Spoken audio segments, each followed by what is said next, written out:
தொற்று நோயை விட தொற்றா நோய்களின் பாதிப்பும் அதிக அளவில் இருக்குது. குறிப்பாக பார்த்தீங்கன்னா இந்த சர்க்கரை நோயின் பாதிப்பு தமிழகத்தில் அதிகமாக இருக்குது. நம்ம இது பற்றி என்ன மாதிரியான எல்லாத்தையும் பரிசோதனை பண்ணியிருக்கோமா, எவ்வளோ அளவில் இந்த பாதிப்புகள் இருக்குது, இதுக்கு சரி செய்யறதுக்கு என்ன மாதிரி நடவடிக்கையை அரசாங்கம் வச்சுருக்கோம் சார்? இப்போ இந்த மாதிரி சர்க்கரை வியாதி மாதிரி நான் கம்யூனிகபிள் டிசீஸ் கண்ட்ரோல் பண்ணுறதுக்காக தான் நம்ம மக்களை தேடி மருத்துவம் அப்படிங்கிற ஸ்கீமை நம்ம இம்ப்ளிமெண்ட் பண்ணிகிட்ருக்கோம். ஸோ இது பிரகாரமே இந்த லாஸ்ட் ஒரு 2 இயர்ஸ்லேயே வந்து ஒரு 35.9 லட்சம் சர்க்கரை வியாதியை கண்டுபிடிச்சிருக்கோம். அது இல்லாமல் இன்னும் ஒரு 30.86 லட்சம் வந்து சர்க்கரை வியாதி ப்ளஸ் ஹைப்பர் டென்ஷன் இது கூட இருக்கு, ரெண்டும் கலந்து இருக்கிறதையும் கண்டுபிடிச்சிருக்கோம். தோராயமாக ஒரு 60 லட்சத்துக்கும் மேற்பட்ட சர்க்கரை பாதிக்கப்பட்டவர்களை இந்த மக்களை தேடிய மருத்துவமில் நம்ம கண்டுபிடிச்சிருக்கோம்.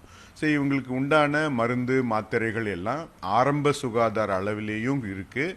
அது இல்லாமல் நம்மளோட உமன் ஹெல்த் வாலண்டியர் வந்து உங்களை வீடு தேடி வந்து அதுக்கு உண்டான மருந்து மாத்திரைகள் டெஸ்டிங் எல்லாம் பண்ணி கொடுத்துட்ருக்காங்க.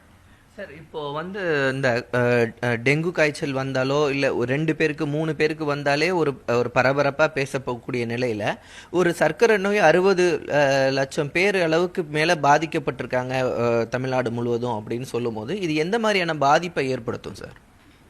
கண்டிப்பாக இதை வந்து நம்ம கண்ட்ரோல் பண்ணியே ஆகணும்.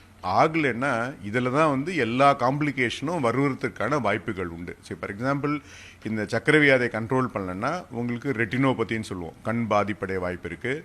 நிப்ரோபதின்னு சொல்லுவோம், உங்களோட சிறுநீரகம் பாதிப்படைய வாய்ப்பு இருக்குது. அதுக்கப்புறம் நியூரல் காம்ப்ளிகேஷன் இது மாதிரி இன்க்ளூடிங் உங்களோட ஃபுட்டும் காலில் புண்ணு வந்து இதுவாகிறது வாய்ப்பு. ஸோ இதெல்லாம் வராமல் தடுக்கணும்னா நமக்கு இது வந்து முறையாக டெஸ்ட் பண்ணிக்கணும். அதுக்குண்டான மருந்து மாத்திரைகளை டெய்லி தொடர்ந்து சாப்பிடணும்.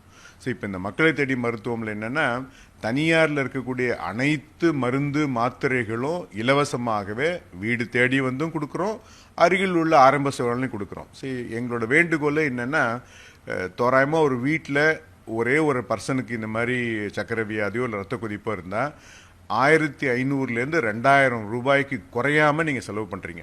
ஸோ இப்போ இந்த மாதிரி ஒரு குவாலிட்டியான மருந்து இந்த மக்களை தேடி மருத்துவம் திட்டத்தின் மூலமாகவோ இல்லை ஃப்ரீயாக பிஹெச்சியில் இருக்கிறதோ பொதுமக்கள் இந்த வாய்ப்பை பயன்படுத்திங்கன்னா அட்லீஸ்ட் இந்த மணி சேவிங்ஸை நீங்கள் பயனுள்ளதாக உங்களோட மற்ற வீட்டு தேவைகளுக்கு நம்ம யூஸ் பண்ணிக்கலாம். இது ஒன்று.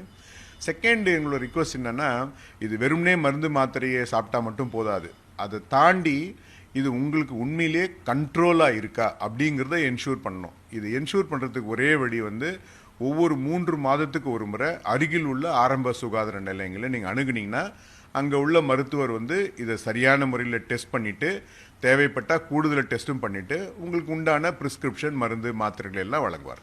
சார், இப்போது நிறைய பேருக்கு, ஏன்னா இப்போ இளம் வயதிலே நிறைய பேருக்கு சர்க்கரை வியாதிகள் இருக்கிறத நம்ம பார்க்க முடிகிறது. இப்போ நான் சர்க்கரை வியாதி இருக்குது அப்படின்னா நான் அரசாங்கத்து சார்பாக இருக்கக்கூடிய மருத்துவமனைகளில் நான் முதல்ல எங்கே போகணும், யார்கிட்ட போய் பரிசோதிக்கணும், யாரை போய் அணுகணும் சார்? ஓகே, இப்போதைக்கு நம்ம இந்த மக்களை தேடி மருத்துவத்தில் பெரிய அட்வான்டேஜ் என்னென்னா உங்கள் வீடு தேடியே வராங்க. உமன் ஹெல்த் வாலண்டியர் வரும்போது தயவுசெய்து அவங்களோட நீங்கள் கோஆப்ரேட் பண்ணிங்கனாவே அவங்களே வந்து இந்த சர்க்கரை வியாதி வருவதற்கான வாய்ப்புகள் இருக்கா அப்படின்னு அந்த குளுக்கோமீட்டரை வச்சு டெஸ்ட் பண்ணுவாங்க. வாய்ப்பு இருக்குன்னு அவங்க ரெஃபர் பண்ணாங்கன்னா தயவுசெய்து நியர்பை உள்ள அனைத்து ஆரம்ப சுகாதார நிலையங்கள், ஜிஹெச், மெடிக்கல் காலேஜ் செக் பண்ணிக்கலாம். பட் ஈஸி வந்து பக்கத்தில் உள்ள பிஹெச்சிக்கு போகிறது தான். செக் பண்ணிட்டீங்கன்னா அவங்க அங்கே இருக்க டாக்டர் கன்ஃபார்ம் பண்ணி ப்ரோட்டோகால் பண்ணுவாங்க.